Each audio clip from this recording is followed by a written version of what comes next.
Diamond Hogs give it their all in tonight's final game of the College World Series, but it was a freshman pitcher for Oregon State who retired 20 Hog batters in a row that resulted in the Beavers earning their third national title.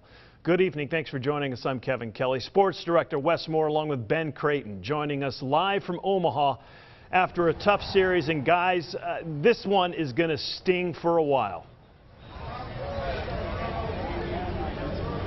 No doubt. I keep thinking about last night, and I wonder at what point were some of the players thinking what could have been. Right. Because we saw something tonight we haven't seen all year. Arkansas was shut out. It was the first time this year Arkansas has been shut out, and I would have never guessed that would have happened tonight. No, not at all. In that third inning, I mean, that was the big turning point. Bases loaded, and you just cannot come through with one out. And the one thing that I was thinking, it just had that weird atmosphere the entire game. I felt like last night when they lost, they didn't just lose game 2, they lost game 3 as well last night. They had one big chance, and that came in the third inning, and Arkansas had the bases loaded, one out, and the score was 2-0 at that time. And you're thinking, all right, runner at third, you get a sacrifice fly, or somehow get him in. It's a one-run game. It's 2-1. It's still a ball game.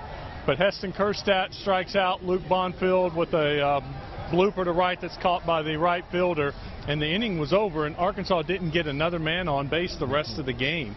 I almost felt like the wind came out of their sails at that moment, that they had their chance, they didn't take advantage of it, and from then on I saw a frustrated group of batters that were swinging at maybe some balls and taking a lot of strikes. Yeah, and that's been the big story this entire season, or series, I should say. Arkansas, 4 times they left the bases loaded in this series. For such a hot offensive team, they just couldn't get it done tonight. I wrote it down, 0 for 7 with the bases loaded.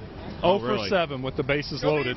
One of the huge stories for this Razorback team, a team that led the country in offense for most of the season in different categories. They were one of the best offensive teams in the country, but tonight shut out by Oregon State, and the Beavers are behind us celebrating inside the stadium right now. We can hear the applause from the Beavers fans. We'll have much more for you coming up tonight in sports. Dave Van Horn and the players are speaking with the media. We'll try to get that turned around and hear what the team had to say about this disappointing loss. Kevin, back to you.